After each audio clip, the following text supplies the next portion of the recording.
आपने वर्षी तप करने वाले बहुत लोग देखे या सुने होंगे, लेकिन क्या आपने कभी सुना है एक ऐसे इंसान के बारे में जो 55 वर्षों से लगातार वर्षी तप करता आ रहा है।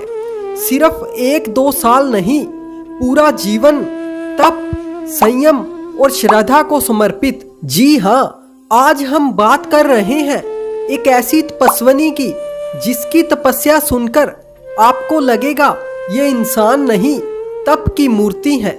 जय जिनेंद्र दोस्तों, आप सुन रहे हैं जैन को सुना, जहां सिर्फ कहानियां नहीं, आत्मा की सच्चाई सुनाई जाती है।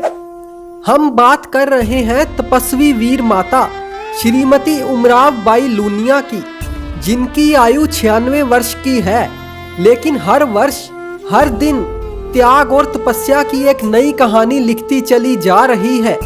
सन 1971 का वो ऐतिहासिक पल जब पूज्य अशोक मुनि जी महाराज के समक्ष उन्होंने ऐसा संकल्प लिया जिसकी कल्पना करना भी मुश्किल है।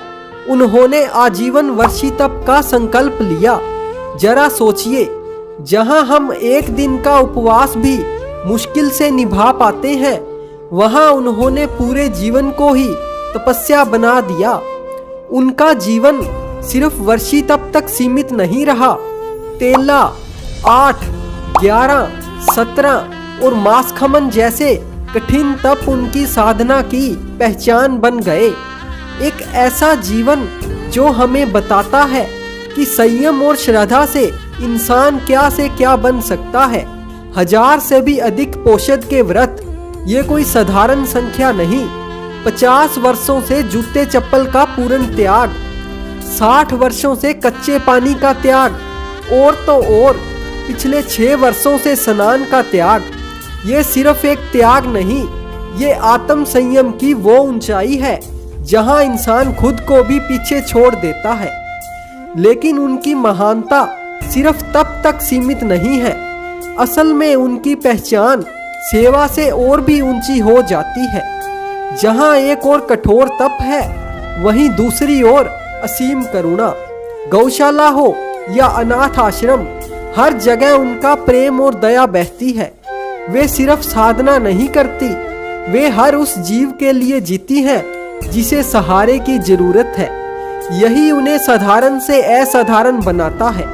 उनकी प्रेरणा इतनी गहरी और प्रभावशाली थी कि उनकी अपनी भतीजी महाराज साहब कंचन कंवर जी, उन्होंने भी उनके जीवन से प्रेरित होकर दीक्षा ले ली।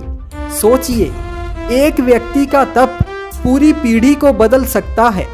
आज भी 96 वर्ष की आयु में खादी के सादे वस्त्रों में वो प्रतिदिन 8 से 10 समाइक करती हैं और निरंतर स्वाध्याय में लीन रहती हैं। जहां लोग इस उम्र में आराम ढूंढते हैं, वहां वो आज भी आत्मा को जागृत कर रही है।